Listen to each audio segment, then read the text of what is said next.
No es lo que te ocurre, sino cómo reaccionas a ello lo que importa. Así lo afirmaba el sabio Epicteto, un esclavo que contra todo pronóstico se convirtió en un maestro de la libertad interior. En la vida, las circunstancias a menudo nos golpean, nos confunden y nos desafían con una fuerza abrumadora. Pero la verdadera prueba, el camino hacia una paz inquebrantable y una fortaleza inquebrantable, no está en evitar las inevitables tormentas, sino en aprender a navegar a través de ellas con serenidad y propósito. Hoy te embarcarás en un viaje épico a través de los siglos, un viaje que no solo te transportará a la antigua Roma, sino a las profundidades más recónditas del alma humana. Te contaremos 11 historias estoicas, cada una lección atemporal, que te revelarán el secreto para transformar radicalmente tu percepción, dominar tus emociones más turbulentas y forjar una vida de inquebrantable serenidad, sin importar los desafíos externos. Prepárate para descubrir cómo la sabiduría de los estoicos, escondida en relatos cautivadores y ejemplos prácticos, puede iluminar tu propio camino y convertirte en el arquitecto de tu propia paz. Si estás listo para transformar tu percepción y dominar tu vida a través de la sabiduría de las historias, déjanos un comentario ahora mismo diciendo: «Yo elijo la sabiduría estoica». Tu compromiso es el primer y más poderoso paso en este viaje transformador. En la bulliciosa Roma, en una era de opulencia desmedida y vastas construcciones que desafiaban la imaginación, vivía un escultor de renombre, un verdadero maestro del mármol, cuyo nombre resonaba en cada esquina: Lúculo. Sus obras más sublimes adornaban los foros más importantes y los templos más sagrados, y su fama se extendía por todo el vasto imperio romano, llegando incluso a los confines más lejanos. Sin embargo, no era su habilidad casi mágica con el cincel lo que más admiraban sus jóvenes aprendices, sino su inquebrantable calma frente a los desafíos que inevitablemente surgían en su labor. Lúculo era célebre por una peculiaridad. Siempre elegía los bloques de mármol más imperfectos, aquellos que otros escultores con menos visión y paciencia descartaban sin contemplaciones por sus vetas inesperadas, sus fisuras ocultas o sus formas caprichosamente irregulares. Sus colegas, con genuina curiosidad, le decían a menudo: «Maestro, ¿por qué eliges siempre los bloques que otros desechan? Te ahorrarías tantas frustraciones y el trabajo sería inmensamente más sencillo con material perfecto, sin defectos visibles». Lúculo sonreía, una sonrisa serena que no revelaba ni un ápice de arrogancia, solo una profunda sabiduría. «Mis jóvenes», le respondía con una voz tranquila y resonante, «un bloque de mármol no es perfecto ni imperfecto por sí mismo. Es simplemente es. Lo que un escultor ve en él, lo que cree que debería ser, o lo que se lamenta de que no sea, eso es lo que causa el sufrimiento y la frustración. Un bloque de mármol, con todas sus vetas y fisuras, es simplemente la realidad que se me presenta. Mi trabajo no es desear un bloque diferente, sino aceptar el que tengo y ver qué figura, qué belleza única se esconde dentro de este bloque, con todas sus particularidades, abrazando su singularidad». Un día llegó a su taller un colosal bloque de mármol blanco, pero con una enorme e inoportuna veta gris que lo cruzaba justo por el centro, como una cicatriz. Para colmo, una de sus esquinas estaba astillada de forma considerable. Los aprendices murmuraron entre ellos, convencidos de que Lúculo lo rechazaría de inmediato. «Este no sirve, maestro. Es un desastre irreparable. Ninguna figura noble podría emerger de ahí sin que esa beta la arruine por completo. Decían con desaliento. Lúculo, sin embargo, lo observó durante días, trazando líneas con carbón, caminando a su alrededor, sin que su rostro mostrara el más mínimo signo de frustración o de preocupación. Pasaban las semanas, y Lúculo seguía contemplándolo, meditando sobre sus posibilidades, mientras otros escultores, impacientes y burlones, se mofaban de su aparente indecisión. El gran Lúculo ha encontrado su límite, decían con aires de superioridad. Finalmente, con una decisión tranquila, Lúculo tomó su cincel, empezó a trabajar, no luchando contra la beta, no intentando ocultarla, sino incorporándola de forma ingeniosa en su diseño. La fisura en la esquina, en lugar de ser un defecto a lamentar, se convirtió en parte de la túnica de una figura majestuosa que parecía emerger orgánicamente de la piedra misma. La beta gris, que todos veían como una imperfección insalvable, se transformó en la sombra dramática que realzaba la musculatura de un héroe o en el torbellino de un manto, dándole a la escultura una profundidad y un carácter que el mármol puro, sin esas imperfecciones, jamás podría haber ofrecido.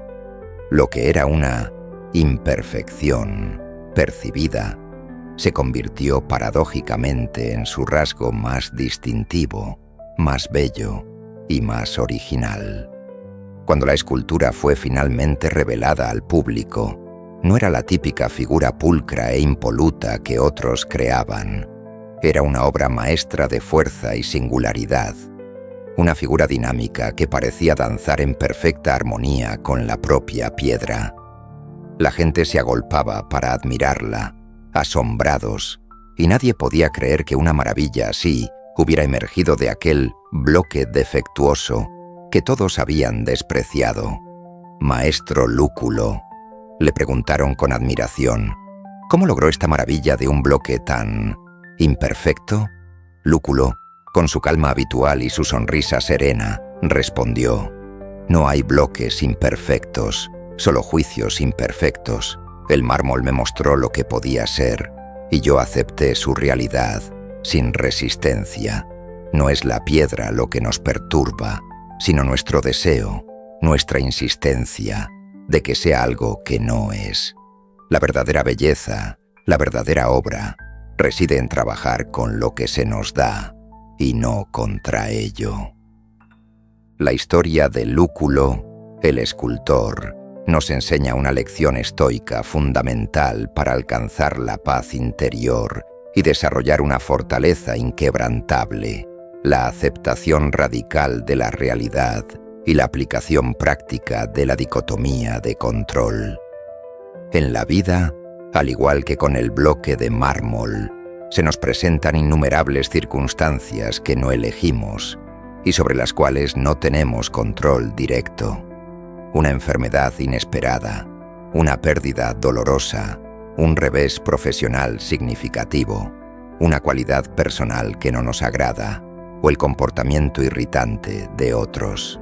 Nuestra tendencia natural, lamentablemente, es la de lamentarnos amargamente, quejarnos incesantemente o luchar mentalmente contra esa realidad, creyendo que no debería ser así o que esto es injusto. Esta lucha interna, esta resistencia inútil contra lo que ya es la fuente principal de nuestro sufrimiento y de nuestra debilidad emocional.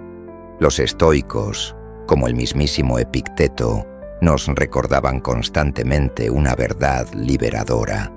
Solo podemos controlar nuestros juicios, nuestras actitudes y nuestras acciones. El bloque de mármol, con sus vetas y fisuras inherentes, está fuera de nuestro control. Lo que sí controlamos es nuestra percepción de ese bloque.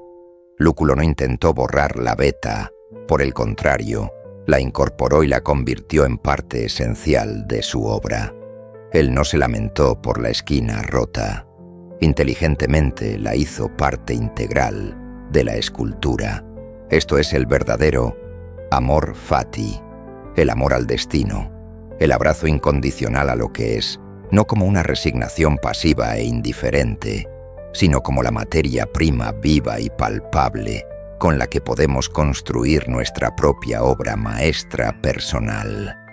Al aceptar la realidad tal como es, por difícil o dolorosa que sea, liberamos una inmensa cantidad de energía mental y emocional que de otro modo se desperdiciaría en la queja inútil y la resistencia agotadora.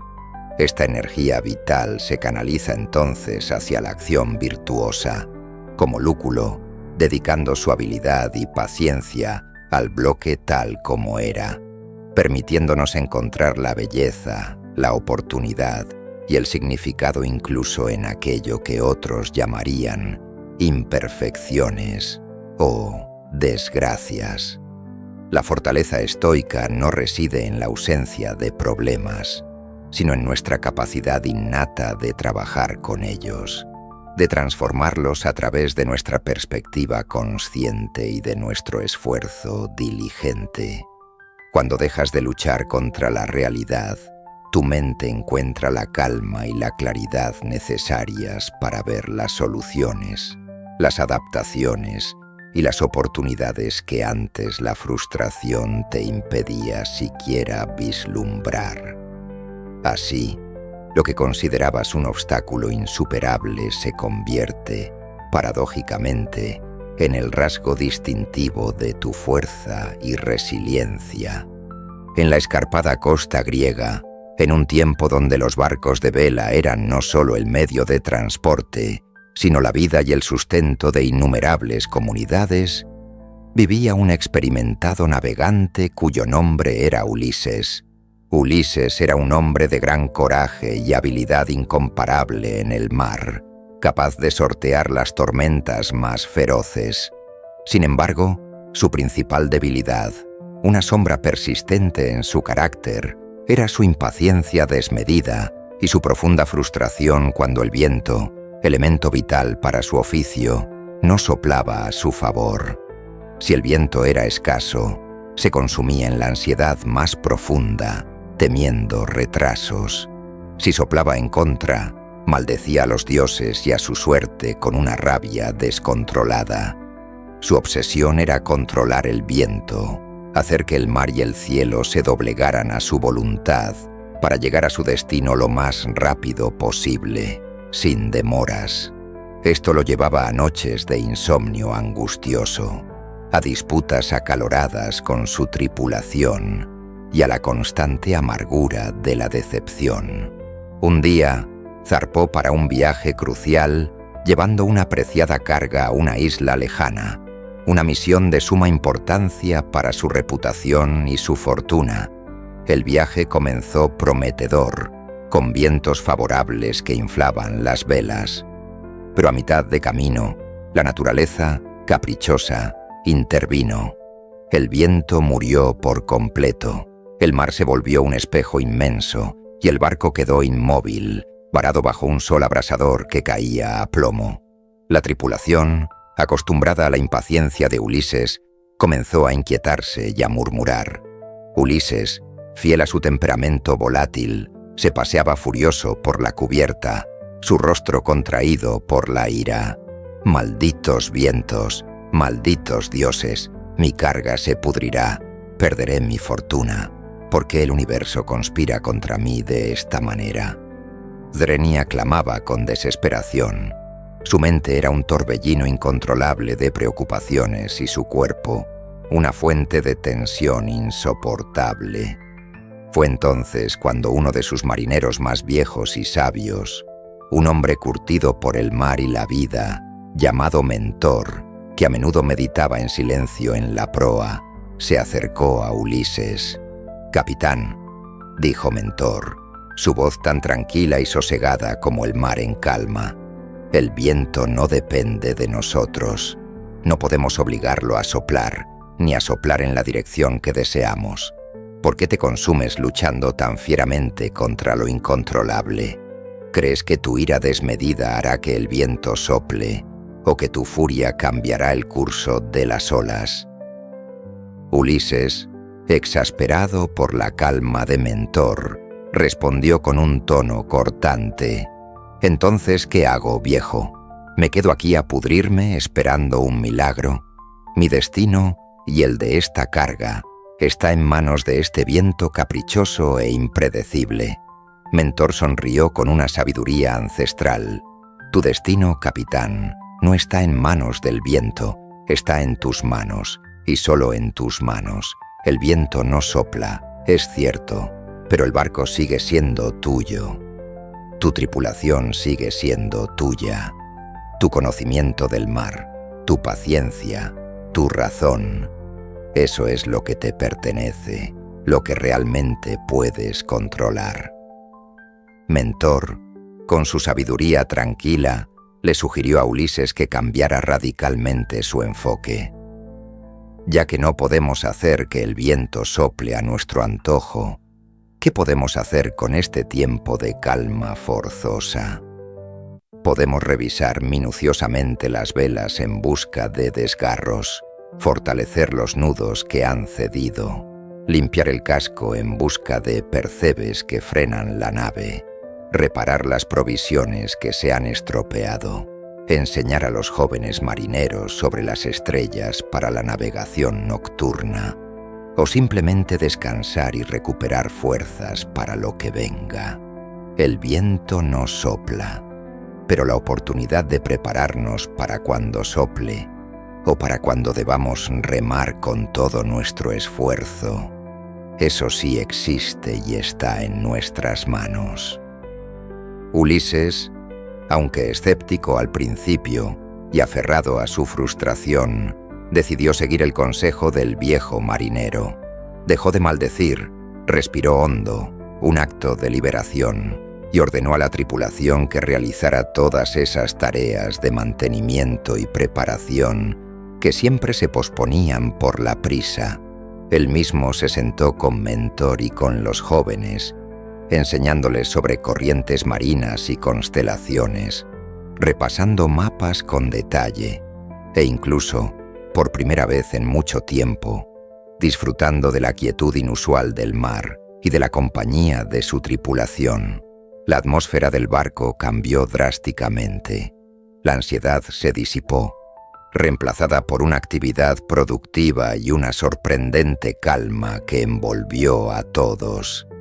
Semanas después, cuando el viento finalmente regresó, soplando con fuerza y constancia, el barco de Ulises estaba más preparado que nunca. Sus velas estaban reparadas a la perfección, su casco limpio y deslizante, su tripulación descansada y más competente gracias a las lecciones de Mentor. Llegaron a su destino no solo a tiempo, sino que la carga estaba en perfectas condiciones y el barco en óptimas condiciones de navegación.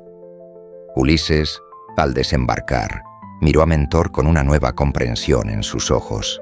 «Viejo amigo», dijo, con una voz cargada de gratitud, «tenías razón. No pude controlar el viento, pero al aceptar su calma, controlé mi respuesta y preparé mi barco. Esa fue la verdadera victoria, la que se ganó dentro de mí». La historia de Ulises y el sabio Mentor nos ilustra de forma magistral el principio estoico fundamental de la dicotomía de control de Epicteto y la importancia crucial de enfocarse exclusivamente en la acción correcta en el momento presente. La debilidad de Ulises radicaba en su obstinación irracional por controlar lo incontrolable, el viento. Su ira, ansiedad y frustración no provenían de la ausencia objetiva del viento, sino de su juicio subjetivo de que el viento debía soplar y de que su felicidad o su éxito dependían exclusivamente de ello.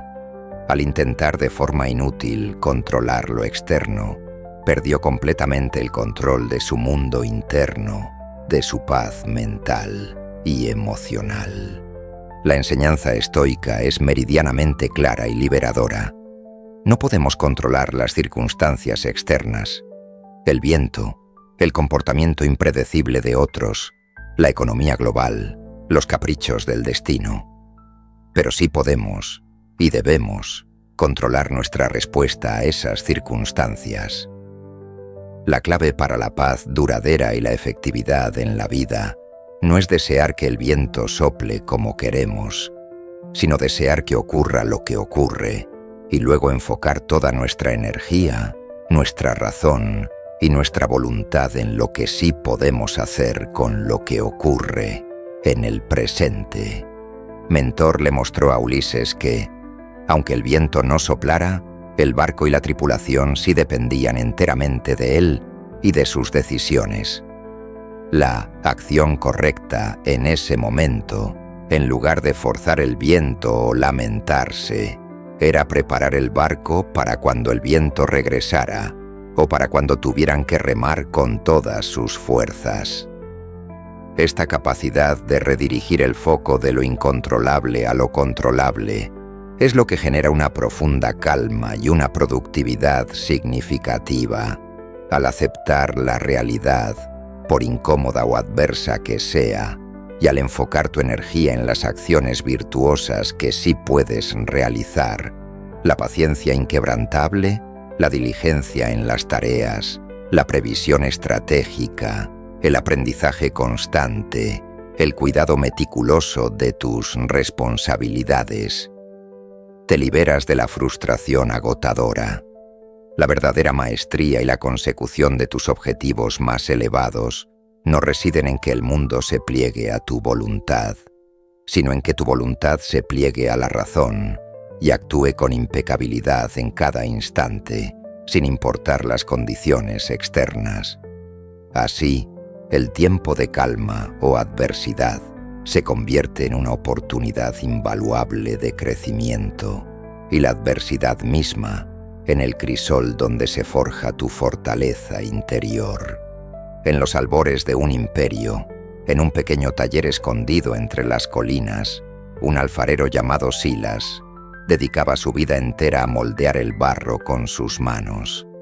Silas era un artesano de talento innegable, capaz de crear piezas de gran belleza, pero le atormentaba un defecto persistente que le robaba la paz, una impaciencia feroz y una aversión profunda a la frustración.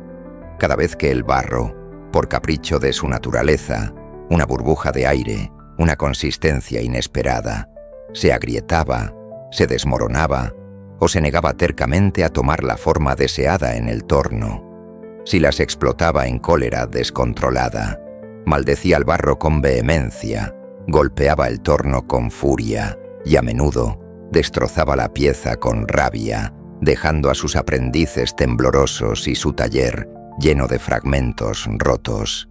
Su mente se llenaba de pensamientos destructivos como: «No debería ser tan difícil.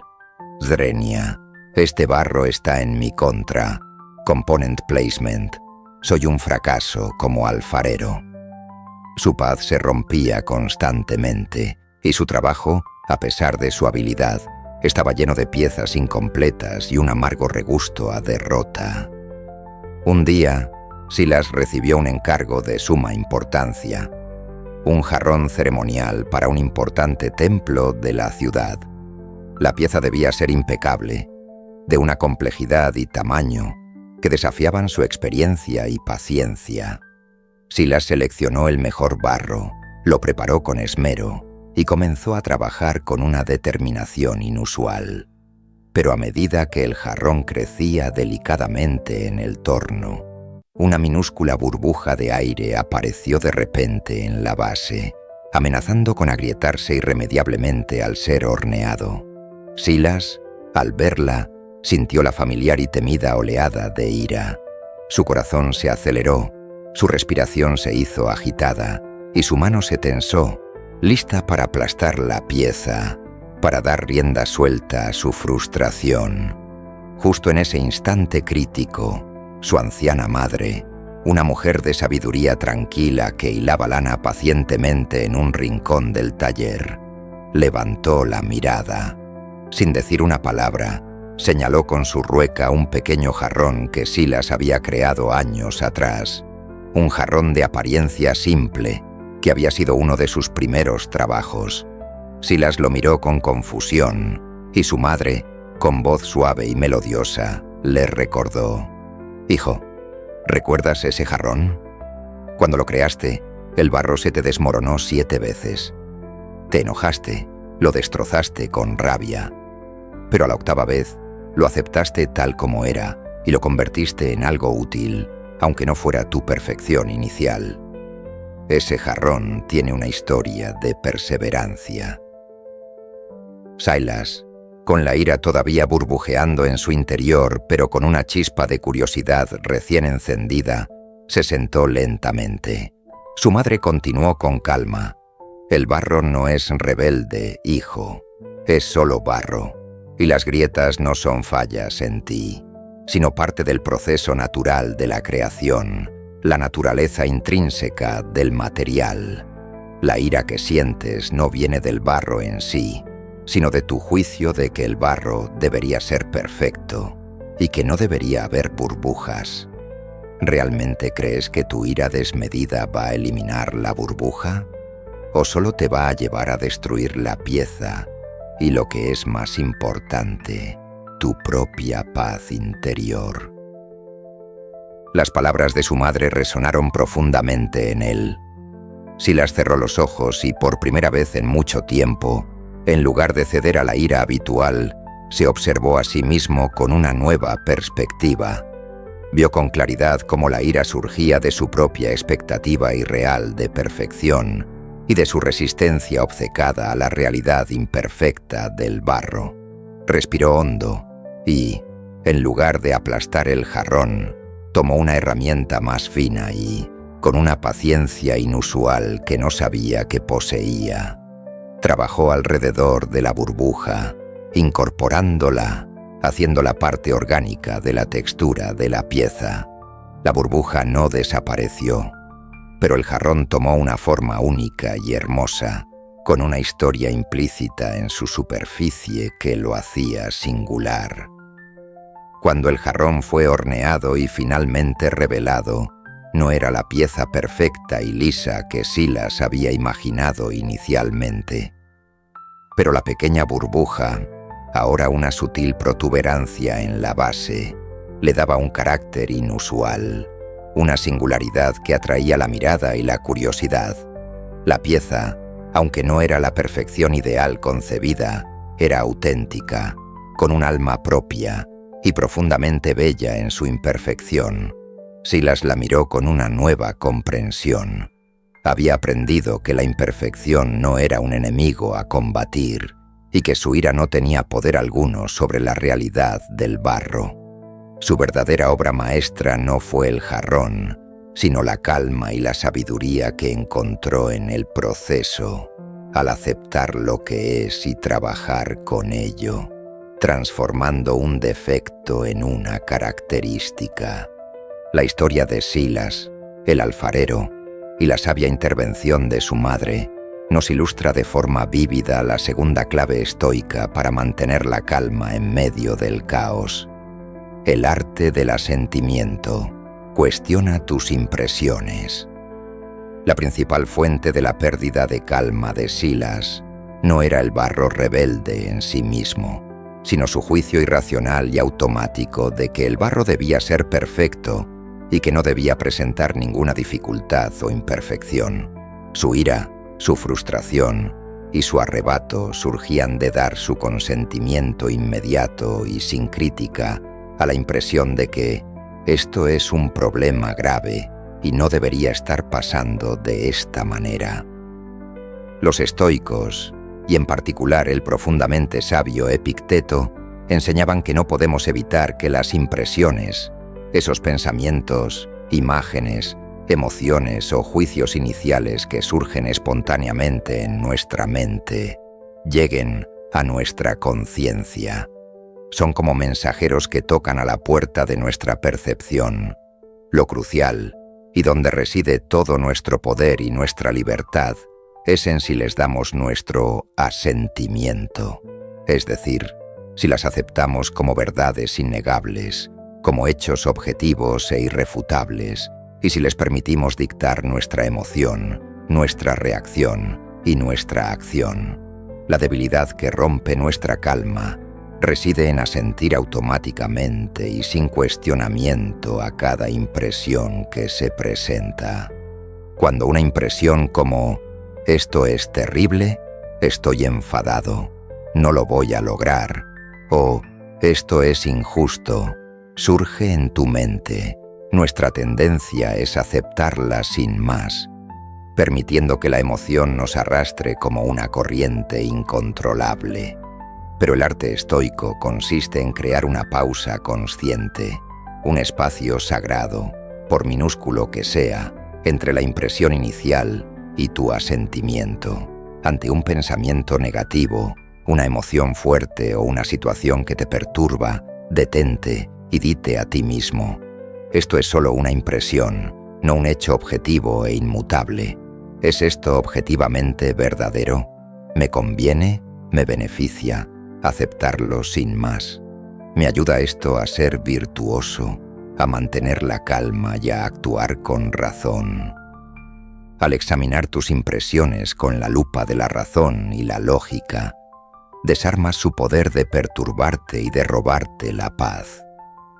Como si las aprendió dolorosamente, su ira descontrolada no eliminó la burbuja en el barro, solo le impidió trabajar con la pieza, y lo que es peor, destruyó su propia paz interior.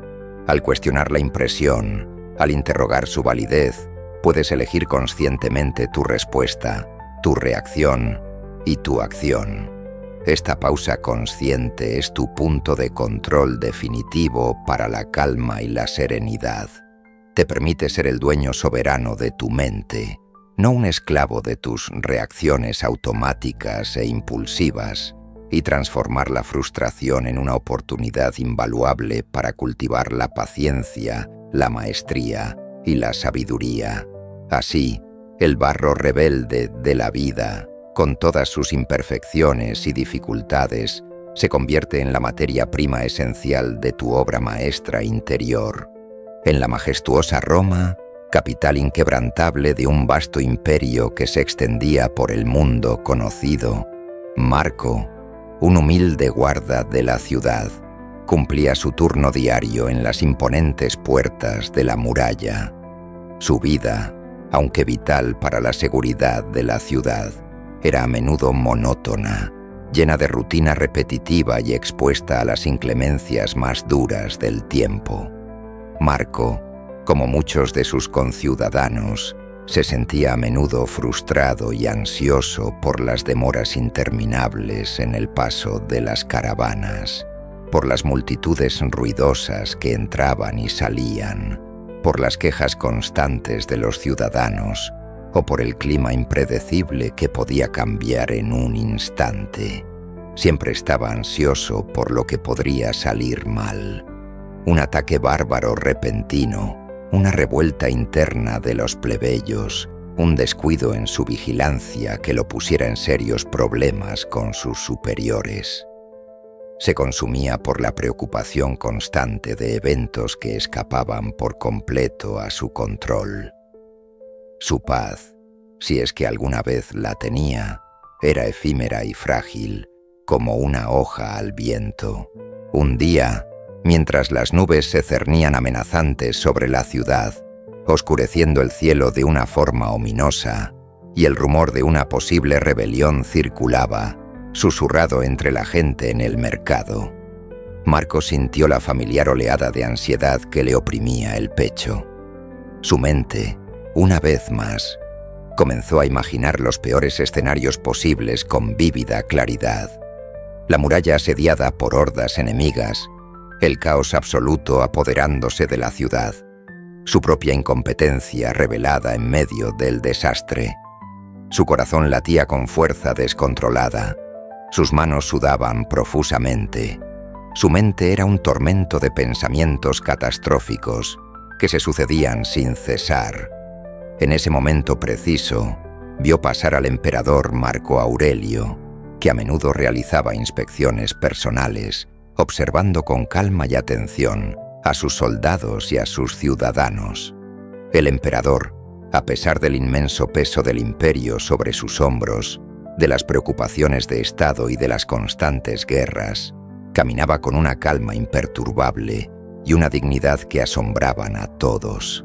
Se detuvo un instante y, al ver la expresión de profunda preocupación en el rostro de Marco el guarda, le dijo con voz tranquila y profunda, casi en un susurro para que nadie más escuchara: «Guarda, los males que no se esperan nos afligen con mayor peso.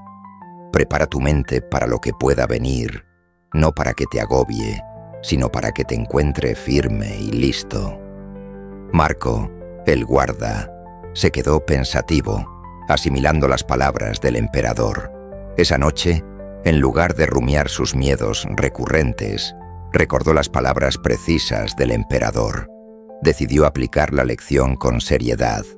Se sentó en silencio, en la soledad de su puesto, y empezó a reflexionar profundamente sobre lo que realmente le preocupaba: la rebelión interna, el ataque bárbaro externo, la enfermedad, la muerte.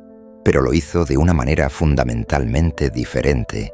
No se regodeó en el miedo, no se permitió ser arrastrado por la angustia, sino que se preguntó con una curiosidad desapegada: ¿qué es lo peor que podría pasar si esto sucede? ¿Podría soportarlo? ¿Cómo respondería a ello con mi deber y mi virtud, con mi carácter inquebrantable? Visualizó la muralla bajo ataque, pero en lugar de ver su huida o su desesperación, se vio a sí mismo cumpliendo con su deber, defendiendo la puerta con valentía, sin importar el resultado final.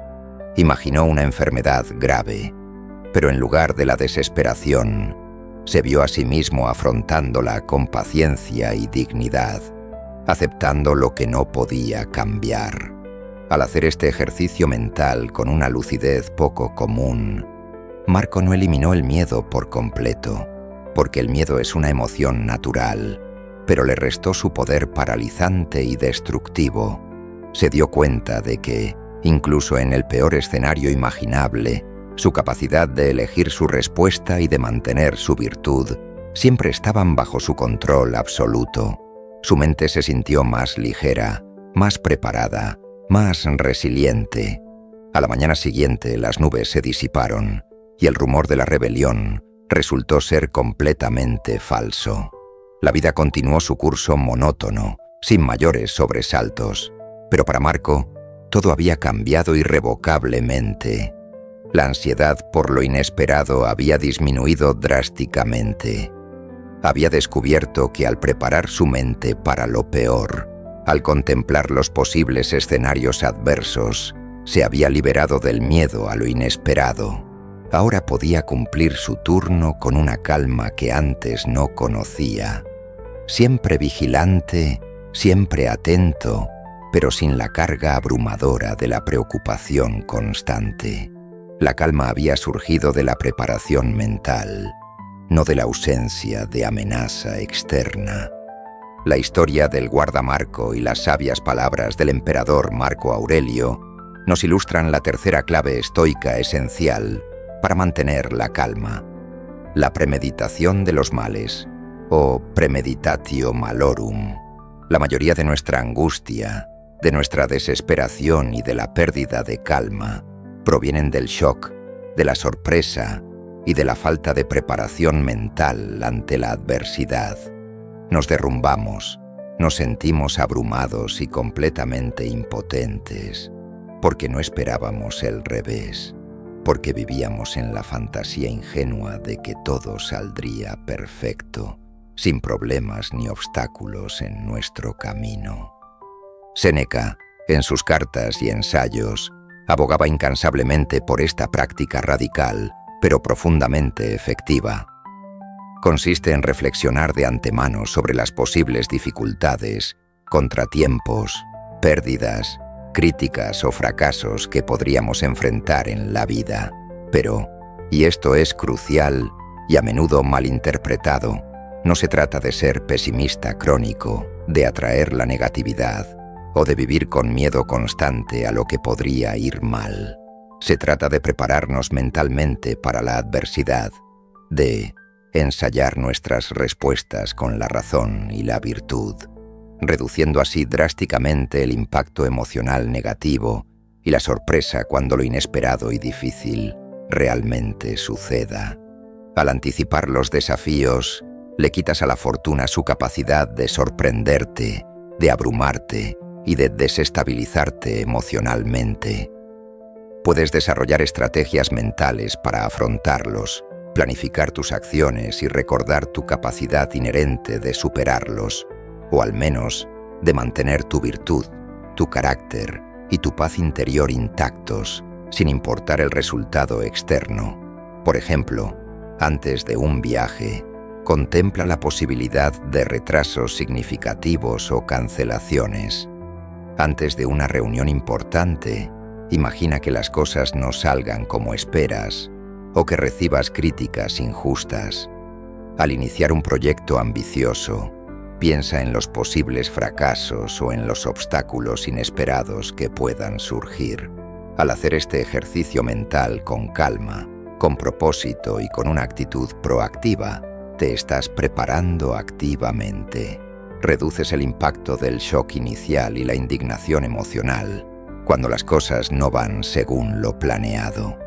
Ya lo has contemplado, ya te has preparado mentalmente para ello, y esto te da una ventaja. Esto reduce drásticamente la ansiedad por el futuro incierto y te equipa con una resiliencia inquebrantable, permitiéndote mantener la calma ante lo inesperado, porque sabes que ya has considerado la posibilidad y has preparado tu mente para responder con virtud, con sabiduría y no con pánico o desesperación. La calma no es la ausencia de amenazas, sino la profunda preparación mental para afrontarlas. En los silenciosos pasillos de una escuela estoica, donde la sabiduría no se impartía, sino que se forjaba día a día a través de la práctica y la reflexión, un joven y brillante discípulo llamado Cicerón se destacaba por su intelecto agudo y su elocuencia. Sin embargo, a pesar de sus dotes mentales, a menudo perdía la calma por las más pequeñas irritaciones de la vida cotidiana. Un minúsculo grano de arena en su sandalia, un comentario despectivo de un compañero de estudios, un retraso de unos pocos minutos en una lección crucial. Todo era motivo de una frustración desproporcionada que le consumía. Sus maestros, con genuina preocupación, le observaban, pues entendían que una mente tan fácilmente perturbable era un obstáculo insuperable para el verdadero progreso en la filosofía y la sabiduría. Un día, su maestro, un anciano de gran paciencia y semblante sereno, llamado Cleantes, le encontró en un estado de furia incontrolable por un insignificante grano de arena que se le había metido en el ojo y no podía quitarse. «Maestro», exclamó Cicerón, con el rostro enrojecido por la ira, «este minúsculo grano de arena me atormenta sin piedad. No debería estar aquí. Es tan insignificante y, sin embargo, me quita toda la paz. Me impide ver con claridad». Cleantes sonrió con calma y una sabiduría que se extendía más allá de las palabras. «Cicerón, ven conmigo», le dijo suavemente. Lo llevó a la parte más alta de la escuela, desde donde se podía ver toda la majestuosa ciudad de Atenas extendiéndose bajo ellos. «Mira la ciudad, Cicerón. Mira las murallas imponentes, las casas bulliciosas, el puerto lleno de actividad, las montañas serenas a lo lejos. Piensa en el vasto mar que se extiende infinitamente más allá, y en las estrellas que brillan sobre nosotros, incontables y distantes, cada una un sol lejano. Ahora piensa en tu grano de arena». Cicerón lo miró, perplejo y confundido. «Pero maestro, ¿qué tiene que ver mi frustración con todo esto?». Cleantes continuó con voz pausada y profunda. Tu grano de arena no es nada en comparación con la ciudad. La ciudad no es nada en comparación con la tierra. La tierra no es nada en comparación con el vasto universo. Y tú, Cicerón, con todas tus preocupaciones, con todas tus iras por menudencias insignificantes, eres solo una pequeña, infinitesimal parte de este vasto y majestuoso cosmos. Crees que el universo, en su infinita magnitud, se preocupa por el grano de arena en tu ojo, o por el comentario despectivo de tu compañero, o por el retraso de tu lección. ¿Realmente crees que estas pequeñeces tienen alguna relevancia cósmica? Cicerón guardó silencio. Su ira, que antes ardía como una llama intensa, comenzó a disiparse lentamente, como la niebla al sol. La frustración por el grano de arena, por los pequeños disgustos cotidianos, por el ego herido por un comentario, de repente parecieron ridículamente pequeños, insignificantes en la gran escala de las cosas. Su maestro le había dado una nueva perspectiva, una forma de ver el mundo y sus problemas desde una altura inimaginable. Desde ese día, cada vez que Cicerón sentía que una pequeña irritación, un insignificante contratiempo, lo abrumaba, se recordaba a sí mismo la vista desde lo alto de la escuela. Se elevaba mentalmente, veía sus problemas desde una perspectiva cósmica, una vista desde arriba, y se daba cuenta de su insignificancia real.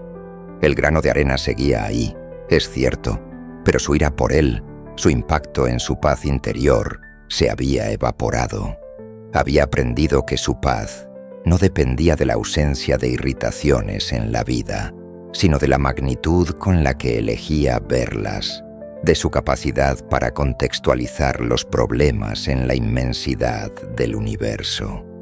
La historia de Cicerón y Cleantes nos ilustra de forma magistral la cuarta clave estoica para mantener la calma inquebrantable, la perspectiva cósmica, también conocida como la vista desde arriba. La debilidad emocional y la pérdida de calma a menudo provienen de una visión egocéntrica, magnificada y distorsionada de nuestros problemas. Nos permitimos que pequeñas irritaciones, un grano de arena en la sandalia, un comentario despectivo, un retraso insignificante, se sientan como grandes tragedias de proporciones épicas, que un simple comentario nos destruya emocionalmente, que un contratiempo menor nos abrume por completo. Nos sentimos atrapados en nuestra propia burbuja personal, y el ego se infla desproporcionadamente, haciendo que todo gire en torno a nosotros. Marco Aurelio, en sus célebres meditaciones, practicaba este ejercicio mental de forma recurrente y sistemática. Elevaba su mente por encima de la tierra, viendo sus problemas personales, sus preocupaciones de Estado, el vasto imperio romano y su propia existencia, desde una escala universal. Se preguntaba constantemente, ¿qué tan significativo es esto en el gran esquema de las cosas? ¿Qué importancia real tendrá dentro de 100 años o dentro de 1000 años? Este ejercicio, simple pero profundo, reduce drásticamente el tamaño del ego, la autocompasión desmedida y la magnitud percibida de tus problemas. Te ayuda a darte cuenta de que eres una pequeña, pero vital, parte de un todo inmenso y maravillosamente complejo, y que tus irritaciones o tus aflicciones momentáneas son, en la vasta e inconmensurable escala del cosmos, triviales y pasajeras. No niega el problema en sí mismo, no lo ignora, pero lo pone en su justa proporción, quitándole su poder para perturbarte. La calma estoica surge de la capacidad de relativizar la importancia de lo que te afecta, permitiéndote ver la situación con desapego, con claridad meridiana y con una profunda ecuanimidad.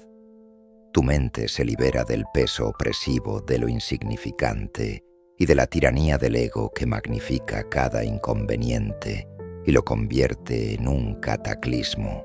Es una forma efectiva de encoger el problema, de miniaturizarlo, en lugar de permitir que el problema te encoja a ti y te consuma. Al final, el grano de arena no es el que te atormenta, sino tu decisión de que sea un problema de magnitud cósmica que domine tu mente. En un reino próspero y bien gobernado, un rey sabio y justo, de nombre Aurelio, dedicaba su vida entera al bienestar y la prosperidad de su pueblo. Pero Aurelio, a pesar de su sabiduría en el arte de gobernar, luchaba en silencio con una profunda resistencia a la adversidad personal. Era un hombre de planes meticulosos y expectativas rígidamente establecidas. Cada vez que algo no salía exactamente como lo había planeado, ya fuera un capricho impredecible del clima o una decisión inesperada de un aliado o un enemigo, Aurelio se sumía en la frustración más profunda, cuestionando el orden del universo y lamentándose amargamente de lo que debería haber sido en lugar de lo que era. Su consejero principal, un estoico de semblante sereno llamado Póstumo, observaba esta lucha interna con preocupación, sabiendo que la paz del rey era vital para la del reino. Un año, una primavera inusualmente lluviosa, trajo consigo una inundación devastadora. Los ríos se desbordaron con furia, destruyendo cosechas vitales, caminos esenciales y puentes que conectaban las comunidades. El plan de Aurelio para la prosperidad del reino se vio hecho pedazos, arrastrado por las turbulentas aguas. Las quejas y la desesperación cundieron entre el pueblo, y el propio rey se sintió abrumado por una ira y un resentimiento que nunca antes había experimentado. «No es justo», exclamaba Aurelio a Póstumo, con el rostro contraído por la angustia. «Hemos trabajado tan duro para construir nuestro futuro. Este desastre no debería haber sucedido. ¿Por qué el destino es tan cruel conmigo y con mi pueblo?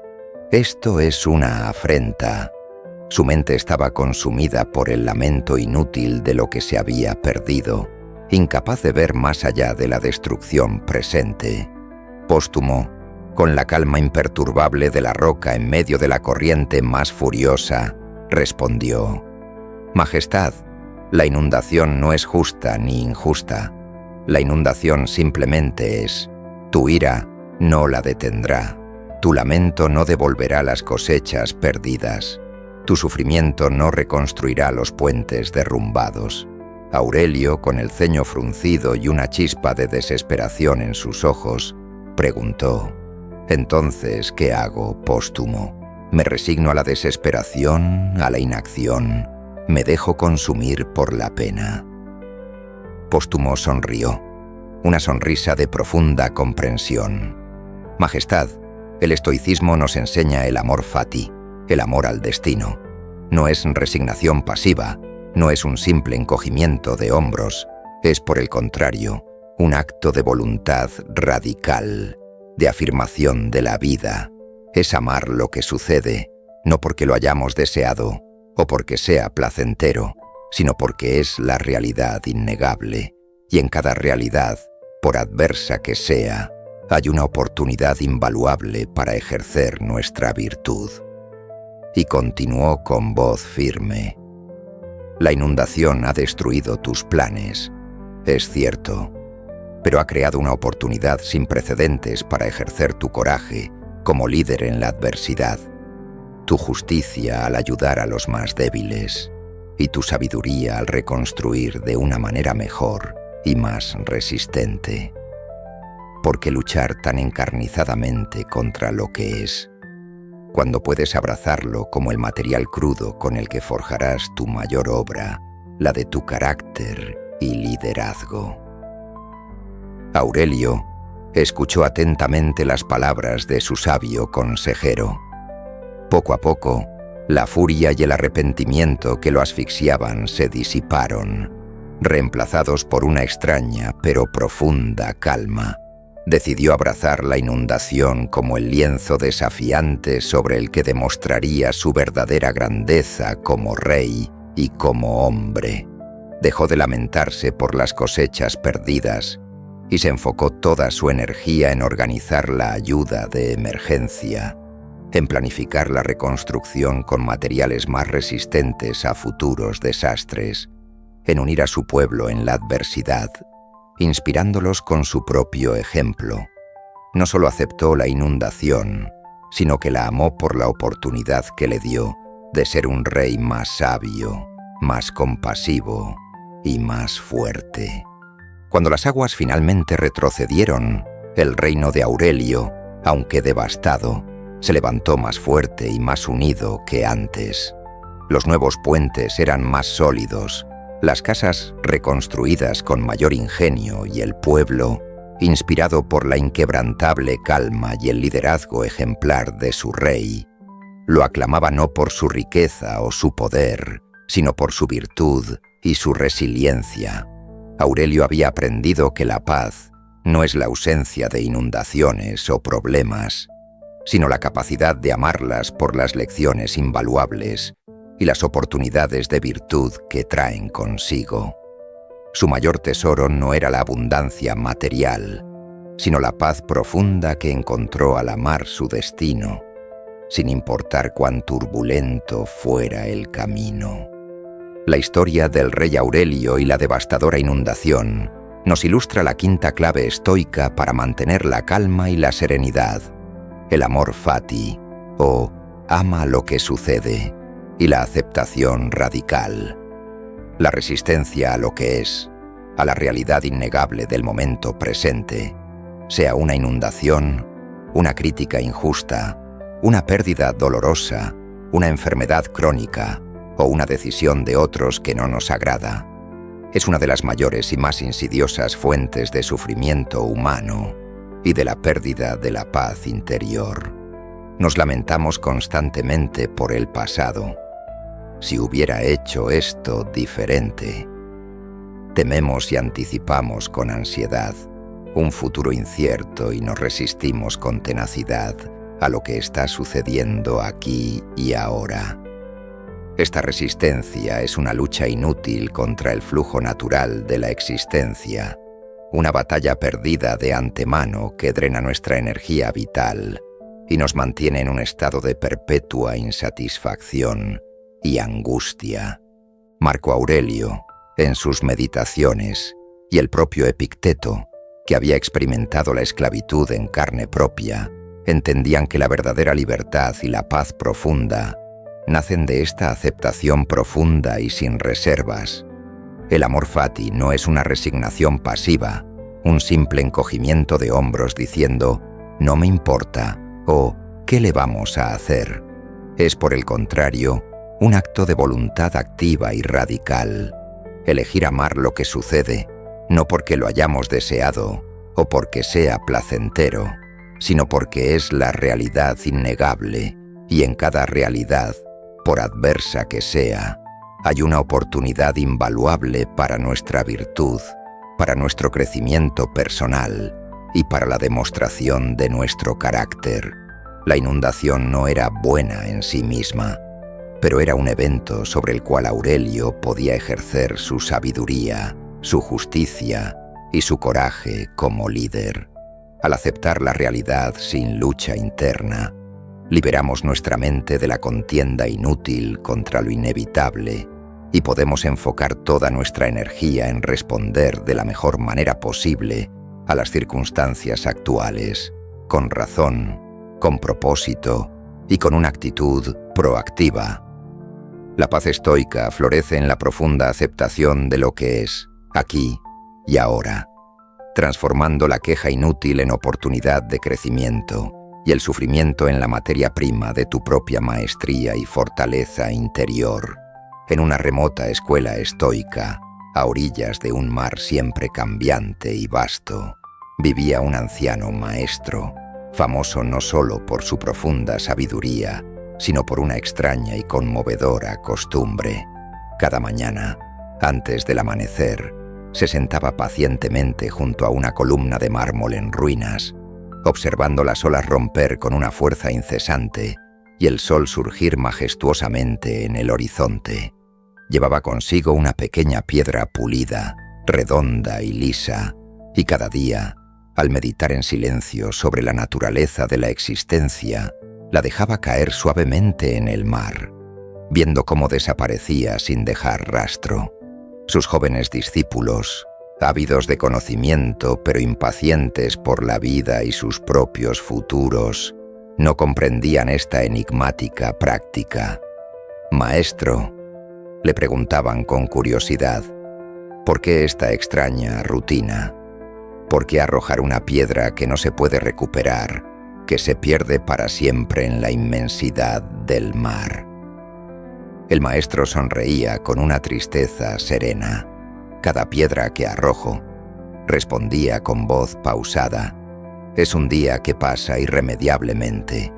Es una vida que se va, instante a instante, sin retorno. Es un recordatorio constante de la brevedad intrínseca de nuestra existencia, de lo fugaz que es el tiempo que se nos ha concedido». Los discípulos se encogían de hombros, sin comprender la profundidad de la lección. ¿Qué tenía que ver la conciencia de la muerte con la paz interior? Ellos vivían preocupados por sus futuros estudios, por sus reputaciones en la sociedad, por las pequeñas disputas y celos entre ellos. La conciencia de la muerte les resultaba incómoda, algo que preferían ignorar por completo, posponer y evitar. Esto los hacía ansiosos por el futuro incierto y rumiar constantemente sobre el pasado que no podían cambiar, incapaces de disfrutar plenamente el presente, de saborear cada momento. Un día, una terrible enfermedad azotó la escuela de forma inesperada. Varios discípulos se enfermaron gravemente y, para horror de todos, algunos no sobrevivieron a la epidemia. La tristeza más profunda y el pánico más puro cundieron entre los que quedaron. Los que sobrevivieron estaban atormentados por el miedo a la muerte, que ahora se sentía tan cercana y real, y por el arrepentimiento amargo de no haber aprovechado el tiempo con los que se fueron, de no haber dicho lo que querían decir. Su paz se había desvanecido por completo, reemplazada por la angustia y el dolor. El anciano maestro, aunque visiblemente afligido por la pérdida de sus queridos alumnos, mantuvo una serenidad inquebrantable que asombraba. Se sentaba, como siempre, junto a la columna, observando el mar, y seguía arrojando su piedra diaria, pero ahora sus ojos transmitían una compasión profunda y una comprensión que trascendía el dolor. Los discípulos, al verlo tan sereno en medio de tanta tragedia, se acercaron a él, buscando consuelo y respuestas. «Maestro, ¿cómo puedes mantener la calma frente a tanta ofensa, a tanta pérdida? La muerte nos rodea, el dolor es insoportable. ¿Cómo podemos encontrar la paz en medio de tanta pérdida y miedo existencial?» El maestro los miró con ternura y comprensión. «Mis jóvenes, esta es la lección esencial de la piedra. Mientras ignorabais su caída constante, vivíais como si el tiempo fuera infinito, posponiendo la virtud, la acción correcta y la gratitud. Os preocupabais por bagatelas, os quejabais de pequeñeces insignificantes y vivíais en una ilusión de inmortalidad. Pero la muerte, el memento mori, no es para deprimirnos o infundirnos terror, sino para liberarnos, para recordarnos la urgencia sagrada de vivir plenamente. Cada día que se nos concede es una oportunidad de oro que no regresará, una piedra que se arroja al mar de la eternidad. Si cada mañana tiras tu piedra al mar de la eternidad con conciencia plena, te das cuenta de la brevedad del tiempo que tienes para vivir, para actuar con virtud y para amar. Y continuó con su voz suave pero firme. El dolor por la pérdida es natural, una parte inevitable de ser humano, pero el tormento incesante es opcional, una elección. Honramos verdaderamente a los que se fueron viviendo plenamente, con propósito y gratitud. La paz no viene de negar la muerte, de esconderla, sino de abrazar la vida con conciencia y propósito. Recordar la finitud de nuestra existencia te libera del apego ansioso a lo que es transitorio y te impulsa a vivir cada instante con gratitud, sin arrepentimiento por lo que no se hizo y con la urgencia de practicar la virtud, porque esta vida, este momento presente, es un regalo fugaz y precioso que se nos ha concedido. Los discípulos, conmovidos por sus palabras, comprendieron finalmente la profunda lección. Comenzaron a sentarse junto a la columna, no con miedo o resignación, sino con una nueva solemnidad y un aprecio renovado por la vida. Ya no arrojaban piedras con desinterés, sino con una conciencia profunda de la vida que se les escapaba y de la importancia de cada día. La tristeza por la pérdida no desapareció por completo, pero el miedo y la ansiedad se disiparon, reemplazados por una nueva gratitud por el presente y una urgencia por vivir con propósito y significado. La calma había surgido de la aceptación de la vida tal como es, finita, y de la decisión consciente de honrarla con cada acción, con cada aliento. La historia del maestro y sus discípulos nos ilustra la sexta clave estoica para mantener la calma y encontrar una paz duradera. Recuerda la brevedad de la vida, memento mori, y como consecuencia lógica y vital, vive plenamente, memento vivere. La mayoría de nosotros vivimos como si fuéramos inmortales, como si tuviéramos un tiempo ilimitado. Esta creencia inconsciente y engañosa nos lleva a posponer lo realmente importante, a no vivir plenamente el presente, a procrastinar la práctica de la virtud y a aferrarnos con ansiedad desmedida a lo que no podemos retener, a lo que es transitorio. La debilidad emocional a menudo proviene de esta complacencia peligrosa y del miedo paralizante a la pérdida. Los estoicos, y en particular Marco Aurelio, que meditaba constantemente sobre la muerte en sus propias meditaciones, no usaban el memento mori para deprimir o infundir terror existencial. Al contrario, lo veían como una herramienta radicalmente liberadora para alcanzar la paz interior y encontrar un propósito de vida claro. Al dedicar unos momentos cada mañana a recordar la brevedad inherente de la vida y la transitoriedad de todo, nuestra juventud, nuestra fuerza física, nuestras posesiones materiales, nuestras relaciones más queridas, incluso nuestras emociones y las circunstancias difíciles, nos liberamos del apego ansioso a lo que irremediablemente se perderá.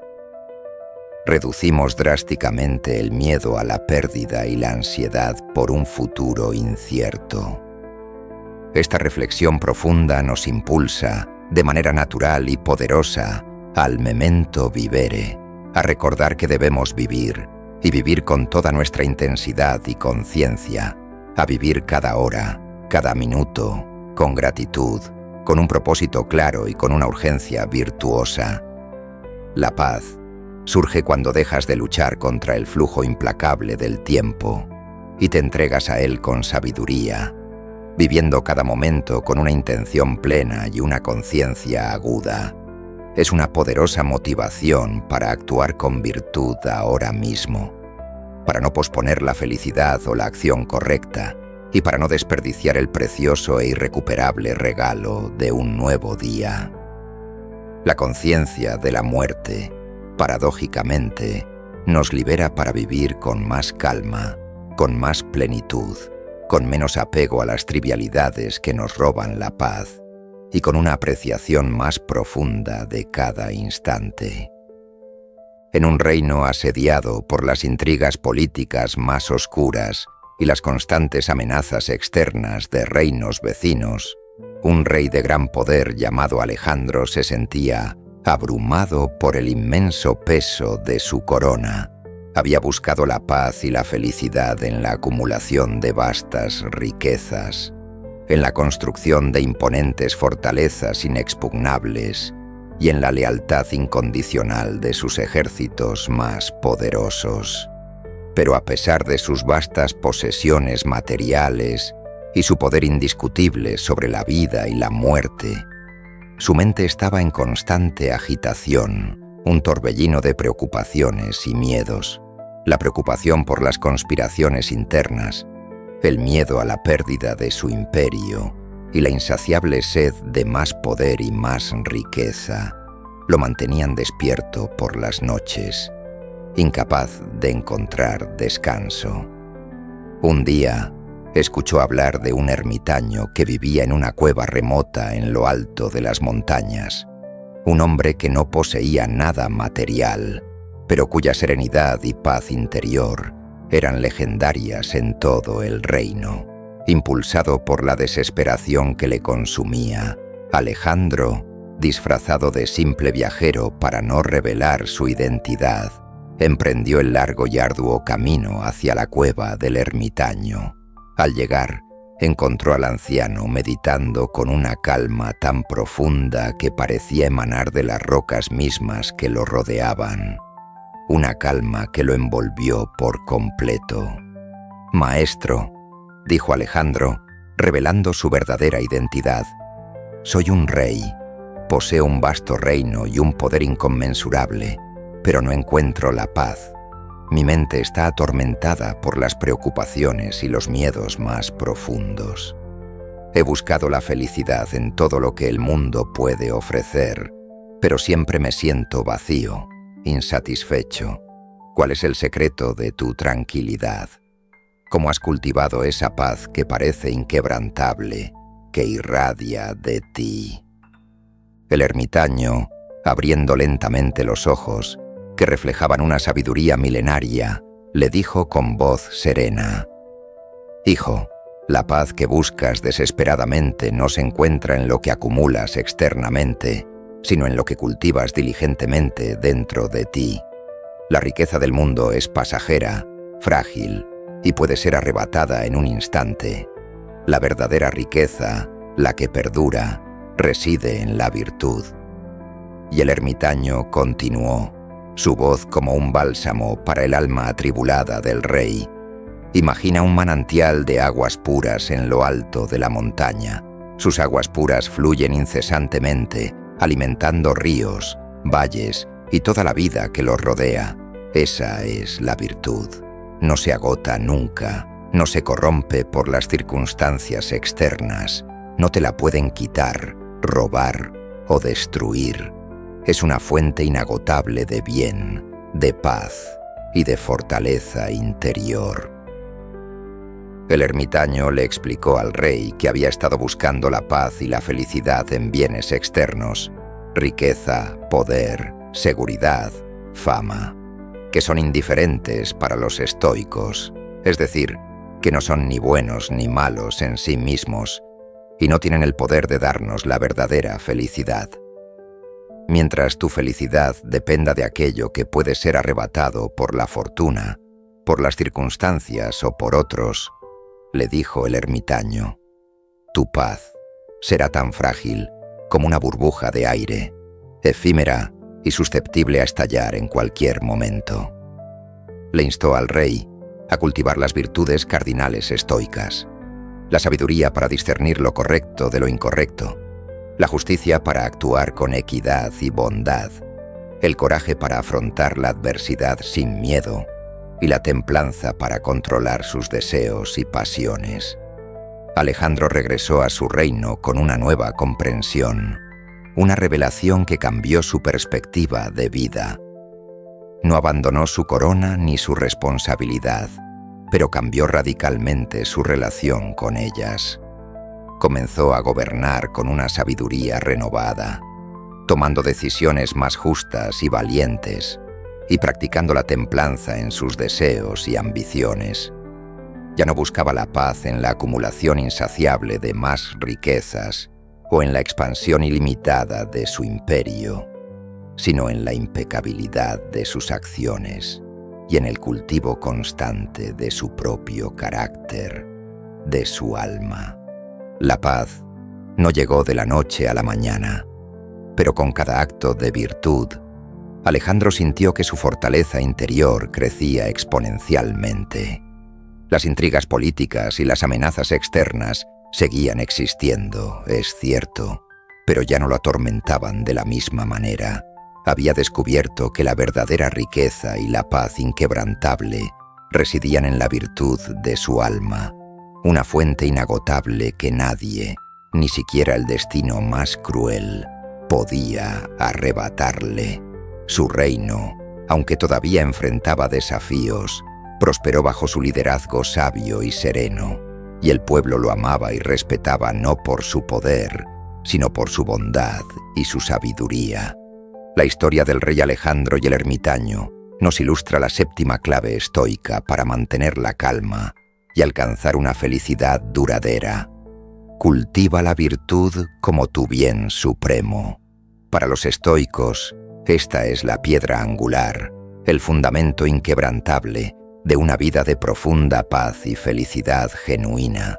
En un mundo donde la sociedad nos impulsa constantemente a valorar y perseguir bienes externos, la riqueza material desmedida, la fama efímera, la belleza física, el placer hedonista, el estatus social, los estoicos nos recuerdan con sabiduría que estos son indiferentes. No son intrínsecamente buenos ni malos, y su valor es volátil, sujeto a los caprichos impredecibles de la fortuna y las circunstancias. Nuestra paz, si la anclamos en ellos, será tan frágil como ellos mismos, vulnerable a cada cambio.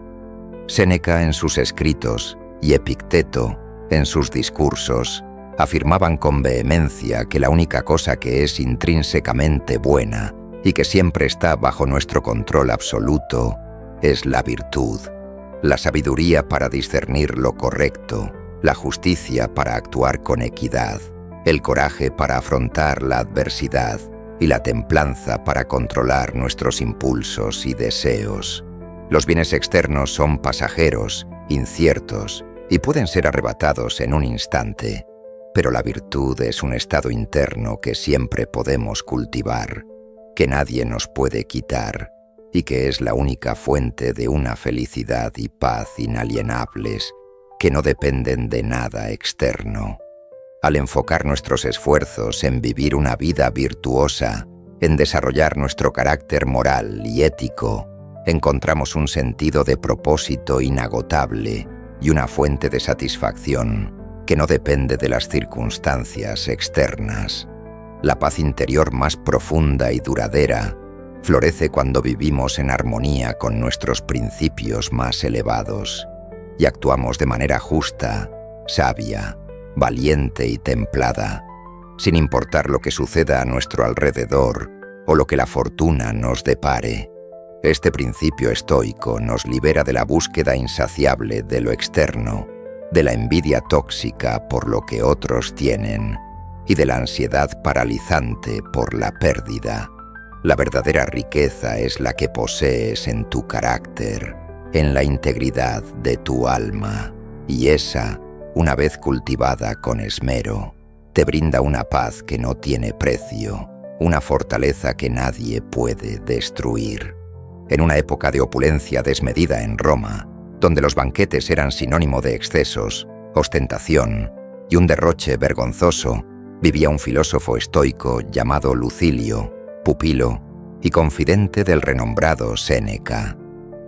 Lucilio era conocido por su frugalidad y su contentamiento, cualidades que eran extremadamente raras en su círculo social, dominado por la riqueza y la indulgencia.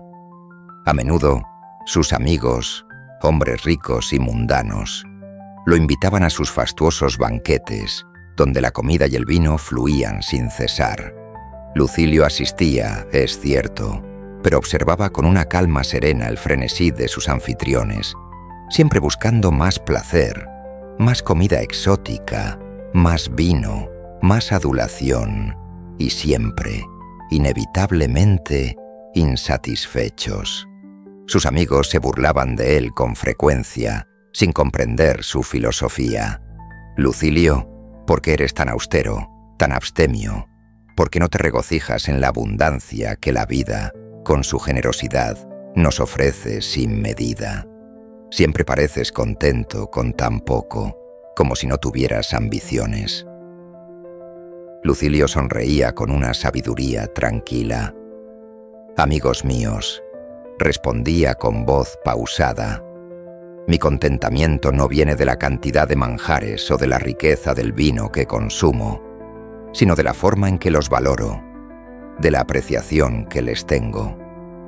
La verdadera abundancia no está en lo que acumulo en mi despensa o en mi tesoro, sino en la apreciación genuina de lo que tengo, por simple y modesto que sea». Un día, Lucilio decidió organizar un banquete para sus amigos. Estos, acostumbrados a la opulencia y a las excentricidades culinarias, esperaban una mesa rebosante de exquisiteces, raras y lujos. Sin embargo, al llegar a la casa de Lucilio, encontraron una mesa modesta y sencilla. Solo había pan recién horneado, aceitunas frescas, un poco de queso rústico, agua fresca y cristalina del pozo, y unas cuantas frutas de estación, las más simples y sabrosas.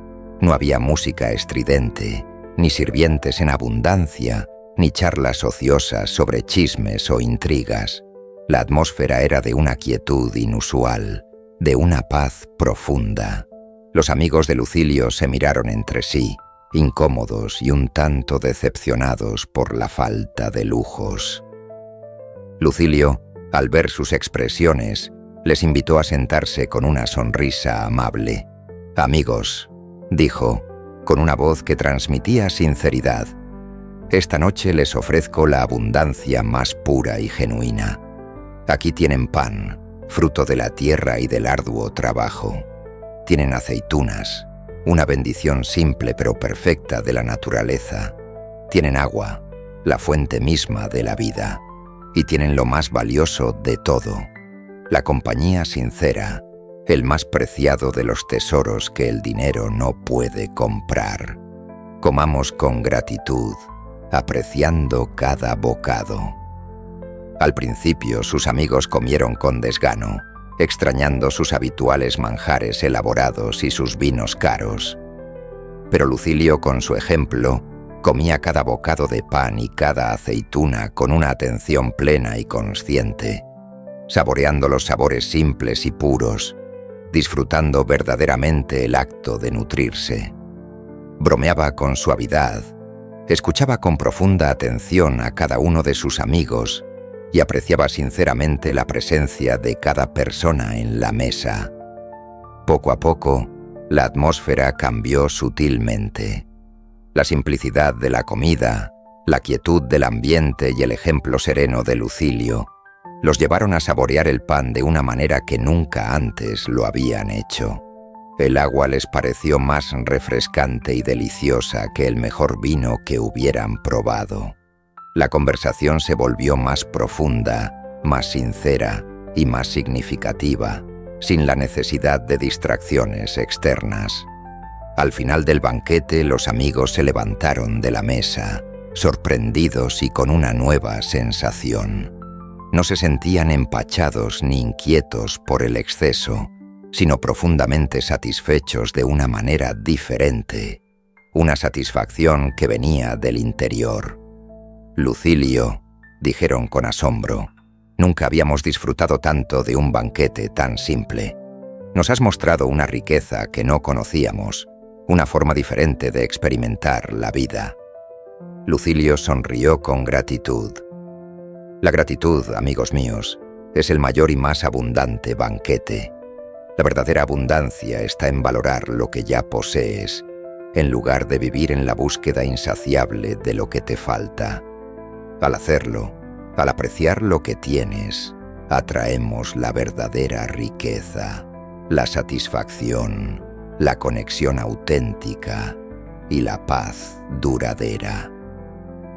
La historia del filósofo Lucilio y su banquete silencioso nos ilustra la octava clave estoica para mantener la calma y cultivar una profunda paz interior. Practica la gratitud por lo que tienes. En un mundo moderno que nos empuja constantemente a la insatisfacción, a la búsqueda incesante de más y a enfocarnos obsesivamente en lo que nos falta, la carencia se convierte en una mentalidad arraigada, no en una situación objetiva de escasez. La persona que vive en un estado de insatisfacción perpetua, siempre anhelando lo que no tiene, está condenada a la ansiedad constante y a la pérdida crónica de la paz, sin importar cuánto acumule o cuánto éxito logre. Los estoicos, como Séneca, que dedicó varias de sus cartas a Lucilio a la importancia de la gratitud, y Epicteto, que instaba a sus alumnos a valorar profundamente lo que tenían en lugar de lamentarse por lo que les faltaba, nos enseñan que el verdadero contentamiento, la eudaimonía o buena vida, no depende en absoluto de las circunstancias externas o de la cantidad de posesiones materiales, sino de la forma en que vives y valoras lo que ya posees. Si tienes salud, la oportunidad de un nuevo día para actuar, relaciones significativas y amorosas, la capacidad de razonar y de aprender, o incluso un simple pan y agua para nutrirte, ya eres inmensamente rico desde una perspectiva estoica. Al practicar la gratitud profunda y consciente por las bendiciones que ya existen en tu vida, tu mente se sintoniza con la abundancia que ya te rodea. En lugar de enfocarse en la escasez, en las carencias o en lo que te falta, irradias una positividad serena, una satisfacción profunda y una alegría genuina que no está sujeta a los caprichos inconstantes de la fortuna. Esta práctica disuelve la envidia tóxica, el resentimiento amargo y el anhelo constante por lo inalcanzable, abriendo tu mente a reconocer la riqueza que ya te rodea en cada aspecto de tu vida. Al hacerlo, atraes más de aquello que verdaderamente valoras y que te brinda una paz duradera, paz interior, contento genuino y relaciones auténticas y profundas. La gratitud es el banquete más abundante que puedes ofrecerte a ti mismo y la clave para mantener una calma inquebrantable, porque te enfoca en los activos inmateriales que nadie puede quitarte, fortaleciendo tu espíritu. En una concurrida encrucijada de un mercado romano, donde el bullicio y las transacciones eran constantes, un anciano y muy respetado filósofo estoico, de nombre Cleón, se disponía a dar su lección diaria sobre la virtud. Era conocido en toda la ciudad por su inquebrantable ecuanimidad y su profunda sabiduría, que atraían a multitudes. Sin embargo, un joven y arrogante orador, celoso de la creciente popularidad de Cleón y buscando humillarlo, decidió interrumpirlo y atacarlo públicamente. Mientras Cleón hablaba con calma, el orador irrumpió con insultos hirientes, burlas crueles y acusaciones infundadas, buscando provocar una reacción. La multitud se quedó en un silencio tenso, esperando la reacción furiosa o el rostro humillado de Cleón, acostumbrados a las disputas verbales en el foro. Pero Cleón no se inmutó lo más mínimo. No elevó la voz, no cambió su expresión serena y sabia, no mostró ni un atisbo de ira, resentimiento o frustración. Terminó su frase con la misma calma y cadencia con la que la había comenzado, como si el orador fuera solo un ruido de fondo. Luego, con una mirada tranquila y compasiva, se dirigió al orador, que esperaba una reacción de cólera. «Joven», dijo Cleón con voz suave pero firme, «tus palabras son como flechas lanzadas al viento. Solo me herirán si yo elijo bajarlas de su trayectoria y clavármelas voluntariamente en el corazón. Tus juicios, tus opiniones, son tuyos, no míos.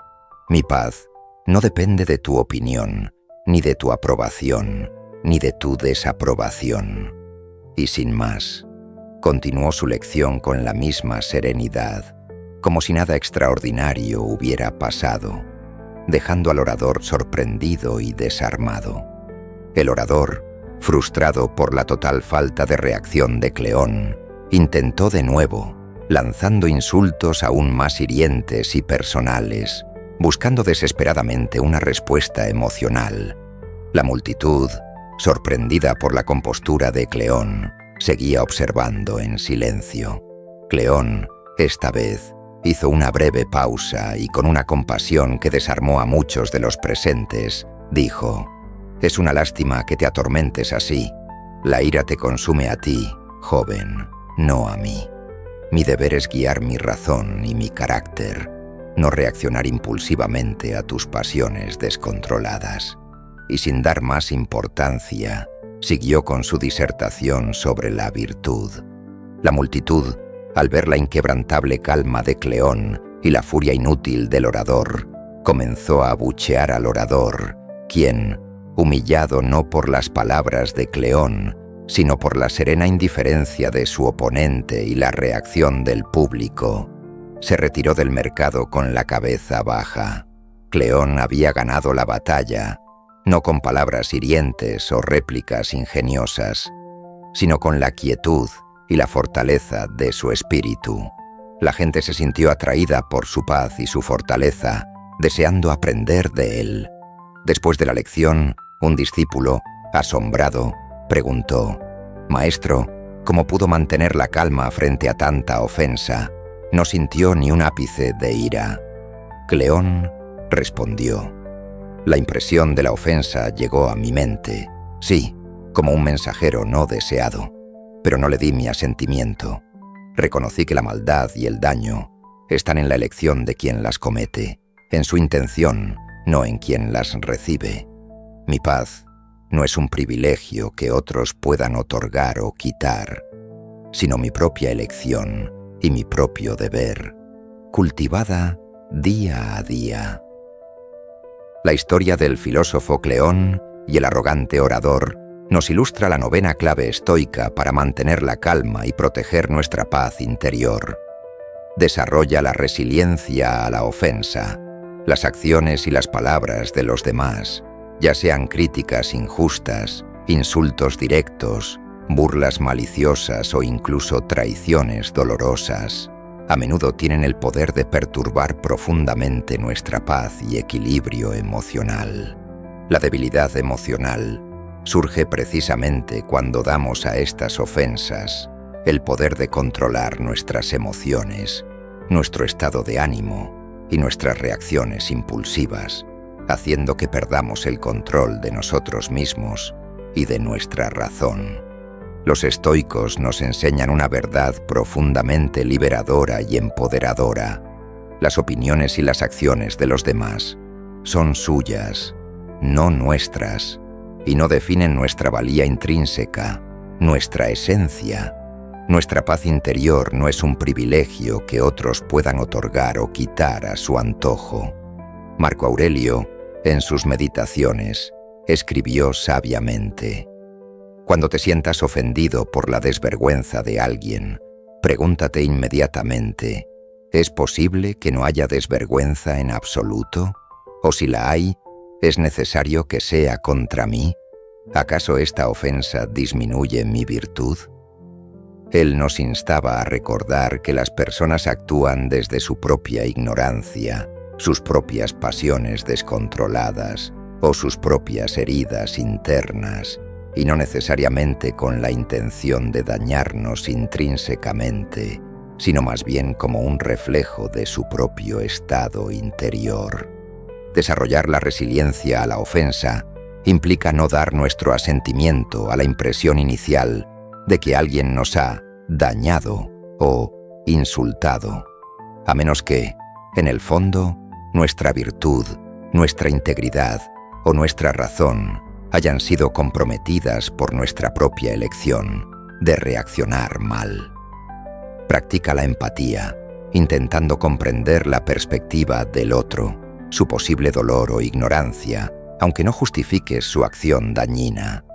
Elige conscientemente cómo responder en lugar de reaccionar impulsivamente con ira, resentimiento o victimismo. Al hacerlo, proteges tu paz interior de las acciones ajenas, porque tu valía no reside en la volátil opinión de los demás, sino en tu carácter inmutable y en tu capacidad de mantener la razón y la calma bajo cualquier circunstancia. Esta resiliencia te convierte en un pilar de calma inquebrantable, un faro de serenidad en el mar agitado de las interacciones humanas. En los gloriosos tiempos de la República Romana, un general de gran renombre, llamado Fabio Máximo, era admirado por sus victorias en el campo de batalla, pero, lo que era más excepcional, por su increíble compostura y serenidad, incluso en las situaciones más caóticas y peligrosas. Mientras otros comandantes se agitaban, gritaban órdenes histéricas y perdían la cabeza bajo presión, Fabio mantenía una calma fría y calculadora, una lucidez mental envidiable. Sus soldados sabían que podían confiar plenamente en su juicio, porque nunca lo veían perder el control de sí mismo, sin importar la adversidad. Sin embargo, pocos, muy pocos, conocían el verdadero secreto de la inquebrantable calma de Fabio. Cada noche, después de los rigores extenuantes de la batalla, de las complejas maniobras políticas en el Senado o de las tensas negociaciones con aliados, Fabio se retiraba a la intimidad de su tienda y sacaba un pequeño papiro y un cálamo. En él no anotaba solo las estrategias militares del día o los movimientos del enemigo, sino algo mucho más personal y vital, un examen meticuloso y honesto de su propia mente. Se preguntaba con una honestidad brutal: ¿dónde perdí la calma hoy, si es que lo hice? ¿Actué con ira o con resentimiento? ¿Me dejé llevar por el miedo, la ambición o el deseo desmedido? ¿Respondí a los desafíos con virtud y razón o con un impulso irracional? Una noche, después de una derrota parcial en una escaramuza, una batalla menor que no había salido según lo planeado, Fabio se sintió invadido por la frustración y la autorrecriminación más amarga. Su mente era un campo de batalla interno de pensamientos negativos y autodestructivos. Debería haber hecho esto. Fui un tonto por no preverlo. Esto es mi culpa, solo mía. Sintió la tentación de ventilar su ira acumulada con sus centuriones o de ahogar su frustración en vino, buscando el olvido. Pero recordó su práctica sagrada. Sacó su papiro. Hoy, escribió con lucidez: la ira me rozó cuando el mensajero llegó tarde. Mi juicio inicial fue que su tardanza era una ofensa personal, una falta de respeto, y sentí la tentación de castigarlo severamente. Pero recordé la dicotomía de control. Su tardanza no está en mi control. Mi respuesta, mi actitud, sí. Elegí la paciencia en lugar de la ira. Luego, la derrota en la escaramuza me frustró profundamente. Me dije a mí mismo que soy un fracaso como general. Pero la virtud no está en ganar siempre, sino en la diligencia, en el esfuerzo honesto y en el aprendizaje constante. ¿Fui diligente? Sí. ¿Aprendí algo valioso de este revés? Sí. Aprendí sobre la impetuosidad del enemigo. Al escribir y verbalizar sus pensamientos y emociones, su mente se aclaró como el agua. Pudo identificar la raíz de su perturbación, sus juicios inflexibles sobre la perfección de los planes y la creencia irracional de que un error lo definía como un fracaso total. Al ver esos pensamientos en papel, las emociones negativas perdieron su poder opresor. Pudo ver sus errores objetivamente, aprender valiosas lecciones de ellos y planificar una estrategia mejor y más sabia para el día siguiente, sin la carga del resentimiento, la autorrecriminación o la culpa. A la mañana siguiente, Fabio se levantó con la misma calma habitual, a pesar de la derrota del día anterior. Sus soldados lo vieron sereno, analítico, y su confianza en él se restauró por completo. El examen diario no solo le dio paz interior, sino que lo convirtió en un estratega más sabio, más adaptable y en un líder más fuerte y respetado. Comprendió que la verdadera victoria no era no cometer errores, porque los errores son inevitables, sino el dominio constante de su propia mente, de sus juicios y de sus reacciones. La historia del general Fabio Máximo nos ilustra la 10ª y última clave estoica fundamental para mantener la calma y asegurar un progreso constante en la virtud. Realiza el examen de conciencia diario, examen vespertino. La calma no es un estado estático que se alcanza una vez y se posee para siempre. Es, por el contrario, una práctica constante, un músculo que se ejercita y se fortalece diariamente a través de la autoobservación. La debilidad emocional se manifiesta cuando repetimos los mismos errores emocionales, caemos en las mismas trampas mentales y cedemos a las mismas reacciones impulsivas día tras día, sin una reflexión consciente y estructurada sobre nuestras acciones y nuestras reacciones. Para los estoicos, como Séneca y Epicteto, el examen vespertino era una práctica esencial y no negociable para el progreso en la virtud y la tranquilidad del alma. Al final de cada día, antes de dormir, tómate un momento, un espacio sagrado de silencio y reflexión, para retirar tu mente del ajetreo del mundo y reflexionar honestamente sobre tus acciones, tus juicios y tus reacciones a los eventos del día. No es un momento para el autocastigo o la autoflagelación, sino para la observación objetiva, el aprendizaje constructivo y la mejora continua. Puedes hacerte preguntas como: ¿fui virtuoso hoy? ¿Actué con sabiduría en mis decisiones, con justicia en mis interacciones, con coraje frente a los desafíos y con templanza en mis deseos y pasiones? ¿Dónde perdí la calma y, lo que es más importante, por qué? ¿Asentía alguna impresión irracional, algún juicio automático que me robó la paz? ¿Qué juicios erróneos me causaron angustia o frustración? ¿Qué pude haber hecho diferente para mantenerme más en línea con mis principios estoicos y mi razón? Este examen diario, realizado con honestidad y sin juicio, no solo te permite identificar áreas de mejora en tu carácter, sino que refuerza lo positivo que hiciste, consolida las lecciones aprendidas de tus errores y, crucialmente, te ayuda a liberar las cargas mentales y emocionales antes de dormir. Al ver tus pensamientos y reacciones en perspectiva, disuelves su poder perturbador sobre ti.